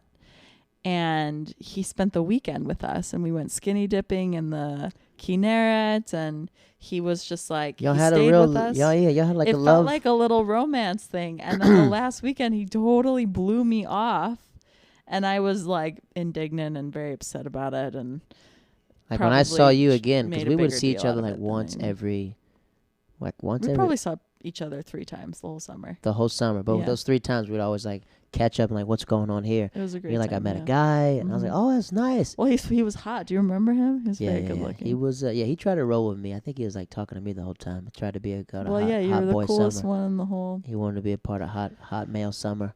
You don't even know. You were very popular in the trip, and you do know that probably. People always hit me up and was like, what's up, Jared? I was like, what's up, playboys? What's up with you boys? I think it's because Molly, she works with me. I don't know if you met Molly before. She's like, remember. she's in Jerusalem. Mm-hmm. And like we're all like super close. I was like, yeah, I remember we're in Israel. Like we're close right now. Right. But I was just like, I know what it's like to be around people. I was like, my whole vibe was like, I'm not gonna let people think I'm better than them. Mm-hmm. I'm just here to have a good time. Yeah. I'm not here to judge. If people want to throw their platypus around, throw it around. Who cares? I'm not. But yeah, everyone seems like they're just throwing it around out here. And I then think there's a lot of pressure when you go on these trips. and you were just like, I met a guy, and I was like, what? What is he like? Does he treat you nice? And you're like, he's hot. And I was like, okay, all right. And then the next time I saw you, you're like, F this guy. He's giving up. I was like, whoa. Dude, I was young. I was. Were you 25? 24. 24. I think I was 27. yeah. 27, 28. Yeah, I was 24, and I think that I was like, I was going into my second year of teaching, and I hated teaching, and I was stressed out and like wanted to just be treated nicely. There was a good like Oh, that's probably why. Because I was just 5 or super 6 nice years that I was like, no one treats me well, and then you were really nice to me, and I was like, oh, this feels good. And then when I figured out like we're friends, that felt even better. Yeah, less I pressure. think that's the thing. When people realize like, oh, Jared's just a friend, and like, oh, it's a whole lot. The pressure's off of you. Like, Yeah. the pressure's off of them. Yeah. So I was like, hey, friend zone. I Mhm. friend zone a lot of people. Hey, friend zone. Does that become a burden after a while? No, I think sometimes when people meet my lady, they understand when they see her. Because when people start seeing pictures, they're like, holy F, Jared, this is what you got. Yeah, that's what I got. Yep, that's my 10-piece that I got. That's my dime. That's my queen. I mean, she is beautiful, No, and you she's- got very lucky. Hey, And I think you've But when known people that for see a it, long like people time. say I got lucky. I was like, I didn't get lucky. I was like, I knew what I wanted. Like, I'm not lucky. I think that we're both lucky. Are you saying that you? Well, yeah, of I'm a course. catch She's as well. lucky to have you. Come on now. Come on. And You I better would- say that to the world. I would tell her the same thing. Yeah, I'm straight. I would. I'm straight catch 22 out here. That's not. No. What does catch 22 mean? I don't know, but I just saw it's a movie, Catch 22. Yeah. Do you want me to explain what Catch 22 means right now? So, okay, I think this is where you cursed me out at the club, right? Because I was quoting Hook to you, and you Mhm. were venting about this guy playing on you, and that's what I was laughing the whole time. Because we met 3 times. The first time we had like a 3-hour conversation. We met on the bus, and we're Mhm. having a good time. And then Mhm. like 3 weeks passed by. Then we meet again at July 4th, and we're Mhm. like catching up. And that's when you're like, what's wrong with you? And I was asking what's wrong with you. I was like, are you hooking up with guys? You're like, what? Yeah. What do you think of me? I was like, I mean, this is what people are doing out here. Everybody's freaking and geeking. What And do you then- think of me? And then you're like, yeah, that's what you kept saying. Like, what do you think of me? I was like, freak, I don't know. I thought you're trying to have a good time out here. That's what everybody's doing. Yeah. Then the third time is like a Shabbat dinner, and the fourth time is like the closing ceremonies, and we're like, what up? Like old friends, what up? Yeah. And you're telling me about this dude, and then within like the last day, you guys are like fighting at a club, and you're like, get off of me. You embarrassed me and everything else. And then I was like, who's that dude that you're screaming at? That's the guy I told you about. And then I said, oh, there you are, Peter. And you're like, this is not the time. This is not the time. This is not the time. I'm trying to talk to you about my emotions right now, and you're just making all these jokes. You can see how that would be frustrating for me. I didn't know how serious it was. It's funny. It was funny because you were drunk. I think, were you drunk? For sure. Everyone's drunk. They're all drunk, and I'm sitting like the sober dude. So like, they're all you guys are dancing on tables, right? Everyone's dancing on like tables and stuff. Yeah. Oh yeah, I was definitely dancing on tables. You had a video of me. Yeah. So this is Alone. So I'm like the only sober dude. So Alone and Mital, before they get married, they're like dancing and stuff like that. And Did they get married? They got married. They have a child. Oh shit. They got married to have a child. Good for them. That's fabulous. So he's talking to me. He's drunk talking to me. Or he's Alone maybe loved you. Maybe he's tipsy talking to me. He goes, look how cool these Ethiopian guys are dancing so fast. They're probably going to try to dance with Mital. I said, no, they won't. Not on my watch. Watch me break this up. So I went over there, and I was like, some guy was trying to get closer. I was like, come on back, baby. Come on back. Oh, so then you're like, so that's the guy. That's the guy that played me. That's the guy to do that. And then it's like, he told me all the things I wanted to hear. He told me this. He pretended. And then next, I looked at you. And I was like, don't listen to that brainless fungus and that stinking fairy. I got pan sore. I'm the pan now. You gonna take it away from me, Rufio? And then you just walk off. You just start walking on a train track. And then you're like, give me your phone so I can log onto my Gmail account. I'm trying to delete his emails. I'm like, what? And then I feel like this is not how it went down at all. But it's funny. It's a funny story. Your Gmail, because you're like, you're doing something with Gmail. No, he had messaged me on Facebook saying, I'm doing Molly. Do you want to do some? And I thought we had talked about spending like, I guess, quality time together that I was night. like, you were flipping out. And he forgot. And so I was upset about that because all he wanted to do was Molly. And I was like, I don't want to do Molly, but I guess I'm never going to see you again. And I wanted to send him that on Facebook, I think. Something passive aggressive like that. I was like, no, don't do it. I was sitting like, no, don't do it. You were yelling at me, and then Mital starts yelling at me because they're like, how far away are we? I was like, we're about 4 football fields away. And then she's like, stop saying football fields. How about? I said, we're about 10 soccer fields away from. so everybody was so mad at me the whole time. They're like, Jared, we're drunk, and you're the one leading us. And I didn't know where I was going. I remember I was taking pictures of these homeless people. Some homeless guy in a white suit. And I was like, hold on, let me take a picture of this guy real fast. And like, Jared, can you please get us home? I was like, all right, I'm gonna be honest with you guys. I don't know where I'm going. But I was like, I remember this hill. We gotta go across this hill like 3 times. You in the fucking hills, man. Then we finally make it. And then I think then we're all saying goodbyes because you had to go back to Oakland, right? Yeah. And I was like, I'm staying here. And you're like, what? I was like, I'm just gonna stay here for like a month. And you went to Greece with Adam. No, Jordan. I went to Egypt. We went to Eilat. Me and Adam became friends. And then I was telling you, I said, look, don't worry. I was like, we're going to be friends for a long time. And you're just like, what? I was like, I promise, we'll be friends for a long time. Like, we're never going to see each other again. Because everybody was like, people were just crying and stuff like that. Yeah. And I was like, no, don't worry. We'll be friends for a long time. Did I cry? I don't think I was crying. You did. Really? You were crying. All those people were crying. Probably because I was hungover. But I was like, since I've moved around so much, I was like, I'll see people again. This world is very small. Yeah. I agree. Then my friend Jonas, I was like, my friend Jonas lives in Oakland. He can come see you. I know, and you texted me about it. I was like, who's this guy? Cute guy, too. Yeah. Oh, well. So. I'm dating Justina now. Before we go to Justina. But wait, I have to, what time is it? I don't know. Okay. Can we pause for a second? Okay, so you started meeting Justina. Justina is Laura's girlfriend. Yeah. And it's very interesting how you guys met. You said you met at a cuddle party. No, we met at a sex positive orientation. which you have to be a member of this organization, and in order to be a member, you have to apply, and then you go to orientation. And basically, it's just like a sex positive club, and you do they have events. They have like 30-40 events every month, and it's all about like expressing yourself in a way that's like no judgment. It's just community, like you're welcomed no matter what you want to do, how you feel, all these things, and basically everything's on the table. But there's different levels. So like you can't, it's not just like you're going to these parties and everyone's just having sex. It's not a swingers thing. Okay. So level 1 is open to the public. There's like discussions about polyamory, about, body positive, whatever stuff. And then level 2 is only open to members, and that's where cuddle parties happen. It's not sexual. It's just like you're getting kind of intimate with someone, but not in a way that's like romantic or sexual. So people are like, are you guys, is it a big massive bed on the floor? Like what is basically yeah, there's a lot of pillows on the floor, a lot of blankets.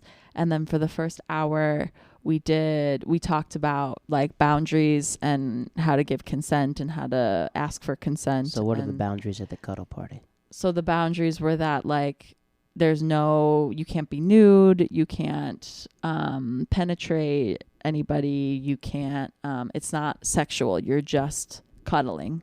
It's not platonic because it's like you're getting close with someone, you're making contact with someone. Is there a lot of dudes in there? Yeah So dudes there were cuddling. A lot of dudes cuddling with other dudes. Yeah. But they're not gay at all, they just want to well, not necessarily. I mean, so it's just people want to talk intimately. It's talking and touching. Like cuddling is such a high. I got out of that and I felt high. It's an actual chemical released in your brain. I don't remember what it is, but it's called the cuddling chemical. So can you tell when someone's first time cuddling? Can you tell the first time people? Are they like walking around the room? Yeah, they're nervous. And then someone's like, can I cuddle with you? Yeah, and then there's like veterans of the place, so they'll come up to you and be like, hey, do you want to do the mama bear with me? What is the mama bear? So the mama bear is like if I were like lying down against the something behind my back and I had my legs out, and then you were to come in and like lean against my chest, lay like forward my on legs. No, lean back. Like oh, we call that the love in basketball. The love in basketball. Yeah. Oh, that's cute. How he was sitting there holding her. Yeah, so that's the mama bear. Okay, what's the next pose? The mama bear, and then there's planking. So I would just be on my belly, like lying flat, with my legs out, and then you would come on top of me and lay on top of me. And that's the first one. So when we broke out after the activities, Justina turned to me. This was like our first kind of time hanging out. She turned to me and she's like, can I plank you? And I was like, oh, okay. And it was my least favorite. I was like, I don't know about this pose. It doesn't feel like it would be comfortable. But then she got on top and I was like, oh, wow. Yeah, this is nice. She talking to you in your ear while she's planking you? We did a little bit of like, oh yeah, this feels good. Yeah, are you comfortable? Is this okay if I put my hand here? Is it okay if I move a little bit this way, that way? You have to like check in at every single moment. So are there like cuddle trains where like people just keep cuddling and cuddling and yeah. Okay. Yeah. So like there would be, the spooning, and then someone would come up. If I was the little spoon, they would come up to me and be like, can I be your little spoon? Or they would come up to the person behind me and be like, can I be your big spoon? And get in there. And then everyone has to agree to this all level 1? This is all level 2. What's level 1? Level 1 is just like talks. It's open to the public. So or people just sitting down talking? Basically, yeah. So you went to level 2? I'm in level 2 now. And Did level you 2 go to you level can 3 also, or are you just done? I'm okay with level 2 just for now, because like level 3, there's just a lot of men in the group, and I am not. Does that make you uncomfortable being around men? Yeah, right now I'm just like not in a good place to be around a lot of men. I just get. You had your heart broken by a lot of men. I don't like myself around men. I tend to just become like this kind of giggly, like babbling person that just wants to please the guy, and I don't like that version of me. So Yeah. your girl, she goes, "You want to go on a date?" No, I went up to her after orientation because she just blew my mind. She's so beautiful. And I asked her, I was like, "Can I give you a compliment?" Because it was all about consent, and she was like, yeah, and was really weirded out. I was like, "I just think you're like so beautiful. I just had to tell you." And she's like, "That's so funny. I thought the same thing about you." And then we walked out together, and she was like, "I just have to ask you before anything else happens, like, how old are you?" I was like, "That's weird. I'm 26. And she was like, "Okay, thank God. I've been asked out by a lot of 19-year-olds recently." So I had to check, and I was like, "Oh yeah, wow. Smart." Because like I tend to get asked out by 19-year-olds Like, too. oh, who is this kid? And so from there, like, she was very explicit from the beginning, like, "Hey, I'm trying to date you. Like, I'm trying to go on dates and do like romantic shit and like, kiss in movie theaters or whatever and do fun stuff like that." And I was like, super into it. Let's do it. Has she met your family yet, or Yeah. how did they take that? Well, I live with my whole family. Was I this your live with my first time siblings. you dating a woman? Mm-hmm. So they're just like, yeah. So I think open to it, or just my sister asked some weird questions, but everyone's like on board with it. I think that we're a liberal family, and I'm lucky enough that they support me no matter what, which is cool. What would you say be have you guys had an argument before? Because you guys are, a year in? No, we're like 4 or 5 months 4 in. months in. Yeah. We have not had an argument yet. That's good. No. Well, I was nervous about it because we're about to move in with each other. Oh, living in sin. I'm just kidding. I was like, "We can't move in together. We haven't even fought yet." And she was like, "I don't really believe that. I have these crazy..." Plan a wedding, you'll start fighting. Yeah, I'm sure. Plan a wedding, you'll start it. That's what's happening with you? We're not fighting, but we're just we're cutting people out of the wedding. So that's the fun part. Oy, yeah, That's the filtering fun it part. out. That's rough. I'm happy that, I'm happy about the next phase of life. I just want her to feel comfortable in New York City. Yeah. Because it's a big city. And sometimes when you're here and, you know what I mean, and you're alone, sometimes it's easy to feel alone in a big city. I remember when this was like a big topic for us in Israel. You were like, "I love her. I want to marry her, but she wants to do her own thing, and she's not happy in New York, and I'm trying to make her happy in New York." And you weren't sure like how to arrange the whole thing. And I was like, just let her kind of dictate what she wants to do, and like if you really love her, you'll let her do that. I know what we were talking about. That's not what we were talking about. No, that was close. You kind of added some pieces to it. You were asking me, why haven't I married her yet? And I said I wanted to get everything together, because right now she would not be happy of my living arrangement in New York. Yes. Okay. That's why I was like, I don't have it together yet. You're like, have you looked at rings yet? I said, I got one. Right. I have one. You were planning on it. I was planning everything. So we're like planning the wedding. Like I was planning everything in my head, but I like to do things 5 steps ahead. Yeah. So I knew at the time she would not be happy living in New York City with my living arrangements. Okay. That was what we were talking about. That's what it was. Okay. Like to add parts, but I did like to add parts. that sounded nice until I was like, I remember saying something. You were saying like you have to let her, and I was like, yeah, but at the same time, I know that she'll be more happier when I have more things secure. Yeah. I was like, that was my first year in New York. Yeah, and you're like, move her in now, and I was like, no, I can't. I gotta get stuff together. I gotta. Yeah. I was like, yeah, you're very like impulsive. Like, no, you got to do it now. I was like, yeah, this is. I wasn't being impulsive. I was just skeptical of you being like, no, let me do this first before I let her come here. And I was like, if she wants to come here, you got to let her do it. Feminism, man. Correct. I understand that, but at the same time, I know that New York can be stressful when it's a cold city. We're hot-blooded people. We're from the South. We're hot-blooded people, and then everything fell into place like where it's supposed to be. So I know when she gets here, she have no problem making friends and stuff like that. She's very sweet. She's like the opposite of me. I'm more like outgoing. I'm more She's quieter. she's like definitely the yin and the yang. Nice. So I know that she'll be in New York City, and I just told her the first 7 months, just chill in the city. Yeah.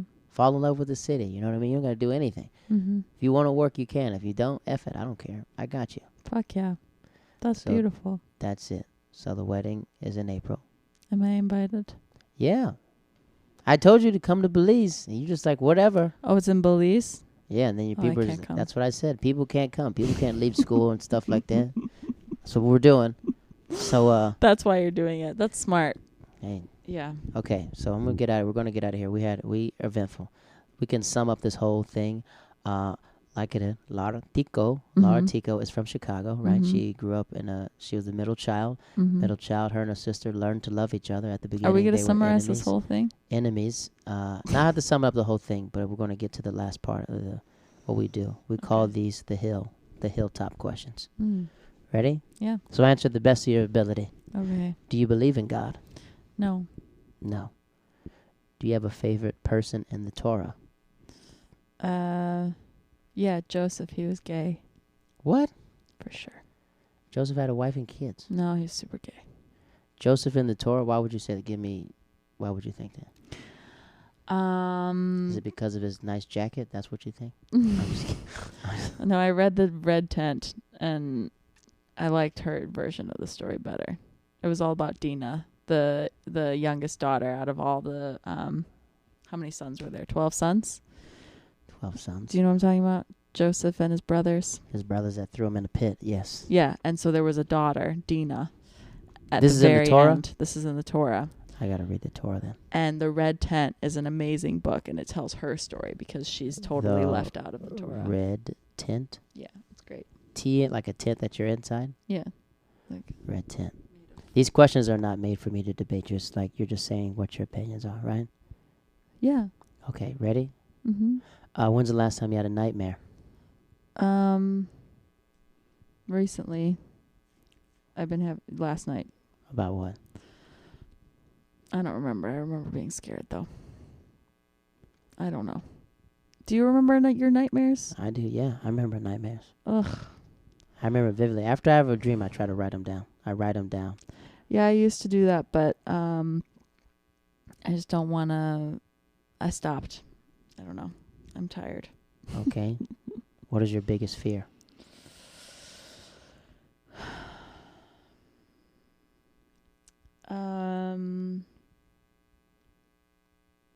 I don't know. Doing something to harm a client, to harm a kid. Accidentally.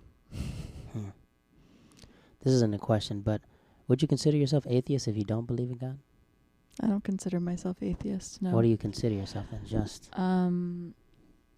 I believe in like the divinity of people, and I believe in like human connection, and that like I guess God would be like the energy that is connecting everybody and that lives within everybody, but it's not really the God that I was taught. Interesting. Mm-hmm. When's the last time you had a panic attack? Probably last week. About what? What were you panicking about? One of my clients told me something really nerve-wracking, like just really kind of risky. They're in 8th grade, and they just told me something that they had done. Why do you call them clients? Are you not a teacher anymore? No, I'm a therapist. What? Yeah. I'm going to school to get my master's I know social you. work. Oh, cheese and crackers. I didn't even... I was like, why does she keep calling them clients? I Yeah. get it now. You're the second therapist I had on this show then. Really? Yeah. I'm not surprised. My friend Coco, she's a social worker as well. Oh, You wow. should listen to her. I'll send you her episode. Please. It comes out Ash Wednesday. That's cute. Do you know what Ash Wednesday is? It's something having to do with Easter and Jesus. Here we go. Do you believe in soulmates? Yes. I take that back. Yes. Have you found your soulmate? I found lots of soulmates. You think there's multiple soulmates? Yes.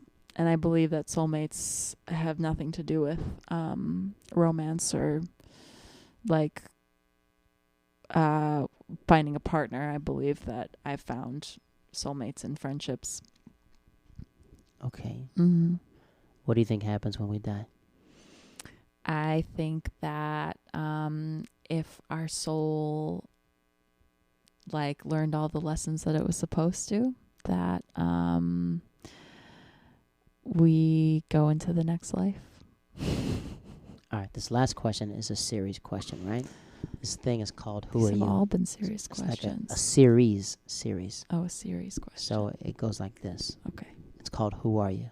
So the whole goal of this question is to go beyond yourself and find who you are. Okay. So we'll do an example. You're going to ask me, who are you? And I'm going to respond back. Ready? Who are you? Jared Waters. Laura Teecho. No. Oh. You're going to keep asking me, who are you? Oh, who are you? Right? Okay. 2-time wrestling champion. Who are you? A lover. Who are you? A fiance. Who are you? That's how it goes, right? Got it. Yeah. So I want to ask you that until you stop. Okay. Who are you? Laura. Who are you? A sister. Who are you?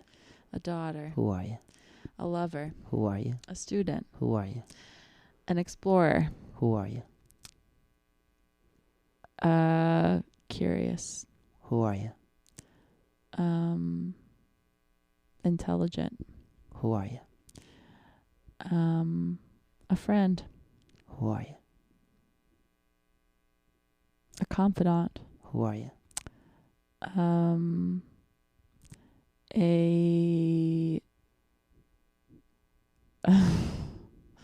A comedian. All right, that's where we're going to stop. That's disrespectful. Disrespectful to our craft form. I was like, I'm done. Yeah. So this is Sorry. my friend, Laura I'm Teecho. sorry, I didn't mean to disrespect you. No, I understand. Laura, if you don't know, Laura has this thing where I'm not going to say you try to appease people, but your friends, you always try to make your friends feel comfortable and everything else. And I tell you all the time, never apologize to me for being who you are. I know, but you told me that was disrespectful. So That was when you said you're a comedian. That's when, if you said stand-up comedian, I would have been like, slow down. But anyone can feel that they're a comedian. I think anyone has that entitled. Everyone has dreams. So maybe in the future you might be one. I don't have dreams of being a comedian. Only left Florida and left my house of living to do this full time. I But know. it is not You about take it me, seriously. right? I shouldn't call myself that. But like Laura she is my dear friend. I always check on her once. I check on her a while. I always make sure to just check your mental space and just see how you're doing and see You how do. you're feeling. Yeah. I think the last time I checked on you, you're just randomly in the woods walking. Yeah. You're like, do you remember him? I was I was with like, oh, Willie. Willie. Oh, that's Free Willie. Yeah, that was weird. And then I was like, what is this about? You're like, don't ask. Yeah. That's a whole other thing. But follow her. How can people follow you? Oh, no, please don't. I'm going to put your Instagram and Twitter up there. I'm not a Instagram. I'm not a Twitter. I only like other people's things on Facebook. Please don't follow me. No. I love you all, though. If you're going to listen to Jared, then you must be good people.